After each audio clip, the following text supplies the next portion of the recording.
আসসালামু আলাইকুম। সবাইকে স্বাগতম জানাই আমার আইডিয়া স্পার্ক ল্যাব চ্যানেলে। আশা করি আপনারা সবাই খুবই ভালো আছেন। আজ আমরা শুরু করতে যাচ্ছি আমার মাইক্রোসফট ওয়ার্ড এর একটি কমপ্লিট ফ্রি টিউটোরিয়াল কোর্সের ৩য় ক্লাসে।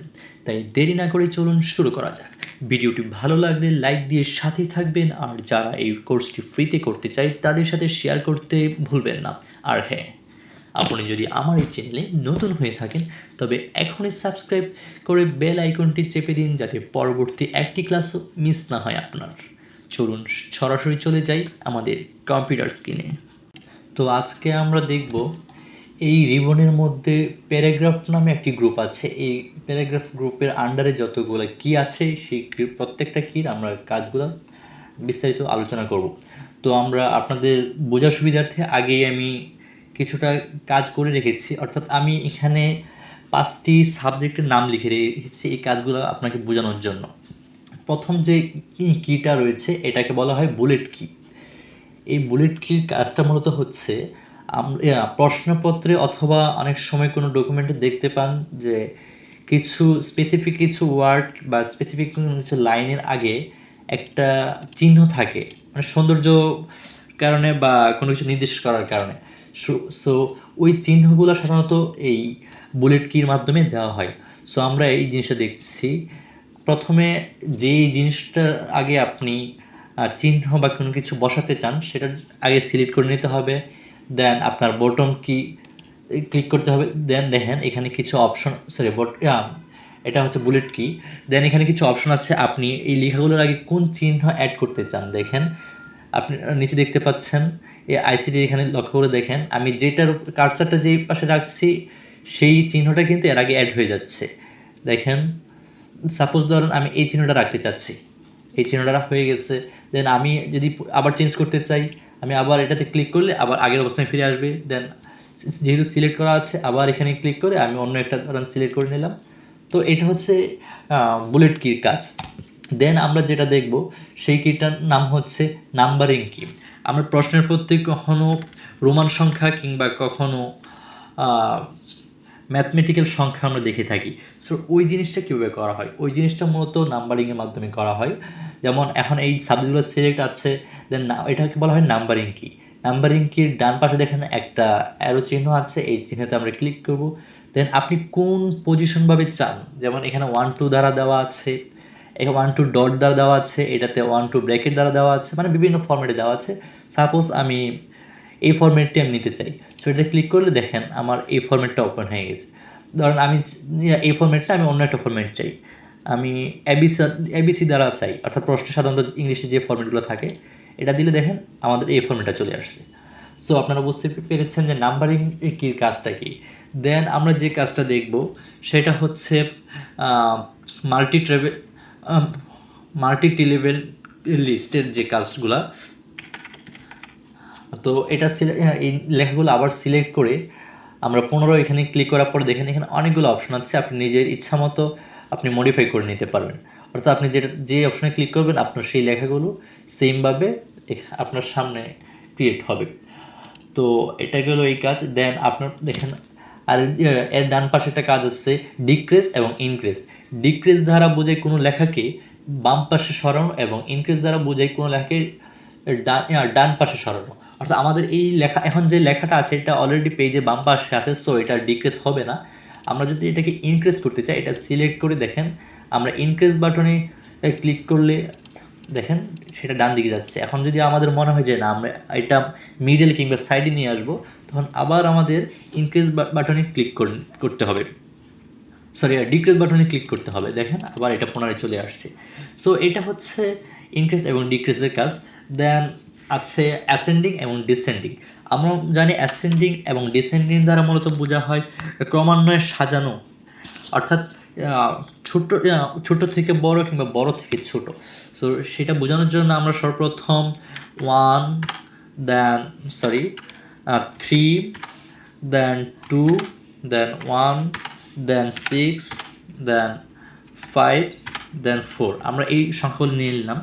এটাকে আমরা ডিসেন্ডিং এবং অ্যাসেন্ডিং অর্ডারে সাজানোর জন্য সর্বপ্রথম আমাদের এটা সিলেক্ট করে নিতে হবে। সিলেক্ট করার পরে দেখেন এটা এই কিতে ক্লিক করতে হবে, অর্থাৎ সর্ট করতে হবে।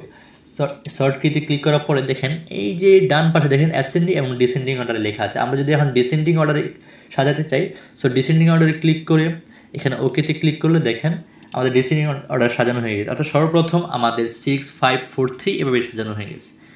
এখন আমরা যদি চাই এটাকে অ্যাসেন্ডিং অর্ডারে সাজাবো, পুনরায় আবার ওইখানে শর্টে ক্লিক করে সেটা অ্যাসেন্ডিং অর্ডারে ক্লিক করার পর আবার ওকে ক্লিক করার পর সেটা আবার অ্যাসেন্ডিং অর্ডারে সাজানো হয়ে গেল। সো এইটাই মূলত অ্যাসেন্ডিং এবং ডিসেন্ডিং অর্ডারে সাজানো। তো এখন আমরা প্যারাগ্রাফ গ্রুপের বাকি কাজগুলো দেখব। এই কাজগুলো দেখার জন্য আমাদের কিছু লেখা অর্থাৎ একটা প্যারাগ্রাফ লেখার প্রয়োজন, যার কারণে আমি আগে থেকে লিখে রেখেছি। এটা কীভাবে লিখেছি এই ক্লাসের শেষে আমি ওই জিনিসগুলো দিয়ে দিব। এটা শর্টকাট ওয়ে আছে, সেই শর্টকাট ওয়েগুলো আমি দিয়ে দেব। সো এখন আমরা এই কাজগুলো দেখি। এখানে যে 4টা পয়েন্ট কী দেখতে পাচ্ছেন, এই কীটার কাজ হলো আপনি পেজে যে লেখাটা লিখেছেন ওই লেখার পজিশন চেঞ্জ করা। অর্থাৎ আমি যদি এখন লিখে এই বাটনে ক্লিক করি, সিলেক্ট করার পরে এই বাটনে ক্লিক করি, দেখেন আপনার লেখাটা সেন্টারে চলে আসছে। আপনি যদি রাইটে ক্লিক করেন দেন আপনার লেখাটা রাইটে চলে গেছে। আপনি যদি এর ডান পাশেরটা ক্লিক করেন দেন দেখেন আপনার লেখারগুলো একদম ইকুয়াল হয়ে গেছে। অর্থাৎ কোনো সেন্টেন্সের পরে কোনো ফাঁকা জায়গা নাই। অর্থাৎ আপনার এই সেন্টেন্সটা আগের সেন্টেন্সের অবস্থা কী দেখেন, আগে ছিল এরকম, আপনি যদি সিলেক্ট করে এই বাটনে ক্লিক করেন আপনার লেখার মধ্যে কোনো ফাঁকা থাকবে না, একদম নিখুঁত সুন্দর স্মার্ট লেখা চলে আসছে। সো এটা হচ্ছে এই 4টা অপশনের কাজ। দেন আমরা দেখব হচ্ছে লাইনের স্পেস কীভাবে কমাবো কিংবা বাড়াবো। যার কারণে সাপোজ ধরেন আমি এই লেখাগুলো সিলেক্ট করে নিলাম, দেন এখন স্পেস 2টি লাইনের মাঝখানে স্পেস আছে আপনার 1.15, এটাকে মনে করেন আমরা 3-এ নিব। সো দেখেন আমি যদি 3-এ নেই লেখার মধ্যে স্পেসটা কত বৃদ্ধি পাচ্ছে। এখন আমি যদি মনে করি যে না আমি লেখাটা আবার আগের অবস্থানে ফিরিয়ে আনবো, দেন 1.5 দিয়ে দেখেন আবার আগের অবস্থানে ফিরে আসছে। সো এইগুলো হচ্ছে লেখার স্পেস কমানো কিংবা বাড়ানোর কি। দেন আমরা চলে যাবো আরেকটি অপশন। এই জিনিসটা বোঝানোর জন্য ফার্স্টে সাপোজ আমি এই অংশটা সিলেক্ট করে নিলাম। এই কাজটা এটাও এক ধরনের কালার কাজ। অর্থাৎ এই লেখাটা সিলেক্ট করার পরে পিছনে যে ব্যাকগ্রাউন্ডটা আছে এই ব্যাকগ্রাউন্ডের কালারটাই আমরা চেঞ্জ করে দেবো। অর্থাৎ এখানে সিলেক্ট করে নিজের ইচ্ছা মতো কালার কাস্টমাইজ করতে পারবো। আমি এগুলো কালারটাই রাখলাম, স্ট্যান্ডার্ড মনে হচ্ছে সাদা পেজে। সো এটা হচ্ছে এই পিছনে ব্যাকগ্রাউন্ড কালার কাজ। বাট দেখেন আমার লেখা কিন্তু চেঞ্জ হচ্ছে না, লেখার কালারটা ঠিক ব্ল্যাকই আছে। আর দেন পরের পজিশনটা হচ্ছে অর্থাৎ পরের কিটা হচ্ছে বটম বর্ডার। এটা হচ্ছে আপনি ইচ্ছা মতো পেজের যে কোনো জায়গায় বর্ডার ক্রিয়েট করতে পারবেন। সাপোজ আমি যদি এখন মনে করি রাইট বর্ডার দেব, দেখেন আমার পেজে রাইট পাশে একটা বর্ডার চলে আসছে। আমি যদি মনে করি যে না এখন বাম পাশে দেব, সো লেফট বর্ডার ক্লিক করলে আমার পেজের লেফটে বর্ডার চলে আসছে। আমি যদি মনে করি কোনো জায়গায় বর্ডার দেবো না, যে বর্ডারগুলো দিয়েছি ওগুলো রিমুভ করে দেব, দেন এখানে ক্লিক করে নো বর্ডার ক্লিক করলে পুনরায় আবার আগের অবস্থানে চলে গেছে। তো এটা ছিল প্যারাগ্রাফ গ্রুপের কাজ। তো এখন দেখবো আমরা স্টাইল গ্রুপ। স্টাইল গ্রুপে এখন এই জিনিস এখন কার্সারটা আমার ধরেন এখানে আছে, এটা একটা প্যারা যাকে আমরা শর্ট প্যারাগ্রাফ বলে থাকি। এখন যদি আমরা স্টাইল প্যারাগ্রাফের যে কোনো একটা স্টাইলের উপরে রাখি, দেখেন শুধু এই লেখাটার স্টাইলটা চেঞ্জ হয়ে যাচ্ছে। দেখেন শুধু এই লেখাটার স্টাইল চেঞ্জ হয়ে যাচ্ছে। আমি যদি মনে করি নিচে রেখে স্টাইল চেঞ্জ করব, দেখেন এই দেখেন কালার স্টাইল চেঞ্জ হয়ে যাচ্ছে। আমি যদি মনে করি যে না আমি শুধুমাত্র এই কভার লেখাটার স্টাইলটা চেঞ্জ করব, এই দেখেন কভার লেখাটা স্টাইলটা চেঞ্জ হয়ে যাচ্ছে, এই দেখেন। সো এটা আর এছাড়াও আর কিছু স্টাইল আছে, আপনি নিজের ইচ্ছা মতো স্টাইলগুলো দেখে নিতে পারেন, নিজের ইচ্ছা মতো স্টাইল কাস্টমাইজ করতে পারবেন। সো এটা হচ্ছে আপনার স্টাইল গ্রুপের কাজ। দেন আমরা যে গুরুত্বপূর্ণ আরেকটা অপশন আছে সেটা হচ্ছে এডিটিং গ্রুপ। ওই গ্রুপের মাঝখানে আপনার রয়েছে find, replacement, select, editing. So এখন আমরা এই কাজগুলো দেখব। ফাইন্ডের মধ্যে আরও 3টি অপশন আছে, দেখেন একটা হচ্ছে ফাইন্ড, একটা হচ্ছে অ্যাডভান্স ফাইন্ড, আর এটা লেখা আছে গো টু। সো সর্বপ্রথম আমরা ফাইন্ড দেখব। ফাইন্ডের কাজ হলো কোনো লেখা আমরা একটা প্যারাগ্রাফের মধ্যে কোনো লেখাটা কীভাবে আমরা খুঁজবো? সাপোজ একটা প্যারাগ্রাফ আপনার 10 পেজ হতে পারে।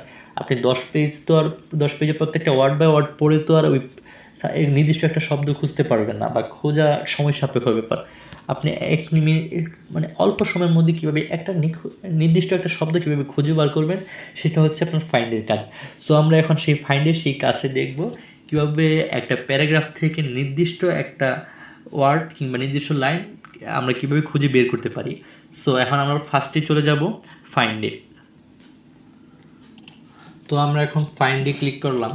ফাইন্ডে ক্লিক করার পরে দেখেন 3টা অপশন আসছে। একটা হচ্ছে, প্রথমটা হচ্ছে ফাইন্ডে ক্লিক করার পরে অর্থাৎ আমরা নির্দিষ্ট একটি শব্দ খুঁজে বের করব এই প্যারাগ্রাফ থেকে। সাপোজ আমরা চেঞ্জ, অর্থাৎ এখানে এই দেখেন চেঞ্জ আছে, চেঞ্জ লেখাটা, এই শব্দটা আমি এখান থেকে বের করব। এই যে দেখেন বাম পাশে এখানে আমি চেঞ্জ লিখব, CHANG, চেঞ্জ লিখে এ দেখেন চেঞ্জ লেখার পরে অর্থাৎ এই প্যারাগ্রাফ কতগুলো চেঞ্জ আছে সবগুলো চেঞ্জ আমাকে শো করছে।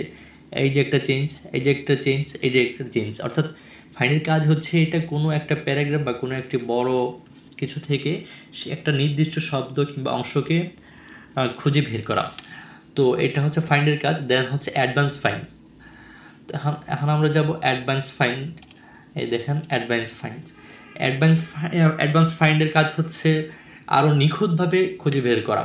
এটা আমরা স্টাইল, পেজের স্টাইল কিংবা পেজের এটা কোন ফ্রন্টে আছে, কত সাইজ আছে, সেই জিনিসটা আমরা নিখুঁতভাবে বের করতে পারি এই অ্যাডভান্স ফাইন্ড দ্বারা।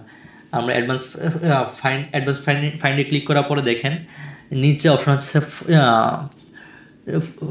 আছে ফরম্যাট। এই ফরম্যাটে ক্লিক করার পরে দেখেন ফ্রন্ট আছে, প্যারাগ্রাফ আছে, টেবলস আছে, ল্যাঙ্গুয়েজ আছে।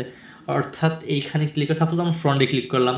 ফ্রন্টে ক্লিক করলে নিজের ইচ্ছা মতো ফ্রন্ট সিলেক্ট করে নিতে পারবো, ফ্রন্টের স্টাইল সিলেক্ট করে নিতে পারবো, সাইজ সিলেক্ট করে নিতে পারবো। দেন ওকে দিলে আমরা নির্দিষ্ট কোন সাইজ, কোন ফ্রন্ট, কোন স্টাইলে লেখাটা খুঁজতে যাচ্ছি সেই লেখাটা আমরা খুঁজে বের করতে পারবো। দেন অপশন হচ্ছে গো টুর কাজ হচ্ছে আপনি কোনো একটা প্যারাগ্রাফে আপনি page selection, line, bookmark, command, এই জিনিসগুলো নিখুঁতভাবে কীভাবে খুঁজে বের করবেন, এটা হচ্ছে মূলত গো টুর কাজ। দেন অপশন হচ্ছে রিপ্লেসের কাজ হচ্ছে সাপোজ কোনো একটা ওয়ার্ডের পরিবর্তে আমরা পুনরায় আরেকটি ওয়ার্ড এই জায়গায় বসাতে চাই। যেমন এই দেখেন ফাইন্ড ওয়ার্ডে যদি আমি ক্লিক করি, সাপোজ এখানে দেখেন এইখানে আছে স্টাইল, আচ্ছা সেট আছে, সেটের জায়গায় আমি অন্য কোনো কিছু লিখতে চাই। সো ফাইন্ড ওয়ার্ডের জায়গায় আমি সেট লিখলাম। দেন রিপ্লেস, অর্থাৎ যেই জিনিসটা আমি রিপ্লেস করতে চাই সেই জিনিসটা, যেমন আইডিয়া লিখে আমি যদি রিপ্লেসে ক্লিক করি দেখেন আমার এইটুকু সেট হয়ে গেছে। অর্থাৎ আমাকে শো করছে যে কোন সেট অপশন সেট জিনিসটা কোথায় ছিল। এখন যদি আবার রিপ্লেস করি দেন দেখেন সেটের জায়গায় আমার আইডিয়াটা শো করতেছে। সো এইটাই হচ্ছে আমার রিপ্লেসের কাজ। তো দেন যাব সিলেক্ট অপশন। আপনি চাইলে সিলেক্টের কাজ হচ্ছে আপনি নিজের ইচ্ছা মতো সিলেক্ট করতে পারবেন। যেমন এটা হচ্ছে অল সিলেক্ট, দেখেন অল সিলেক্টে চাপ দিলে আপনার পুরো লেখাটা অল সিলেক্ট হয়ে গেছে। দেন দেখেন সিলেক্ট অবজেক্ট, অর্থাৎ আপনি নির্দিষ্টভাবে কোনো একটা অবজেক্ট সিলেক্ট করতে পারবেন।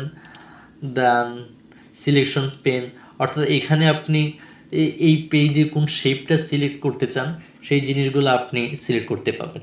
তো এই ছিল আমার এই রিবনের মধ্যে খুঁটিনাটি বিস্তারিত বিষয়। তো এখন আমরা আপনাদেরকে বলেছিলাম যে এই লেখাগুলো আমরা কিভাবে এনেছি সেই জিনিসটা আপনাদেরকে দেখিয়ে দেব।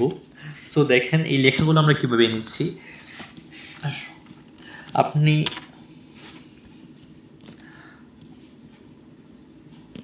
দেখেন ইকুয়াল দিয়ে র্যান্ড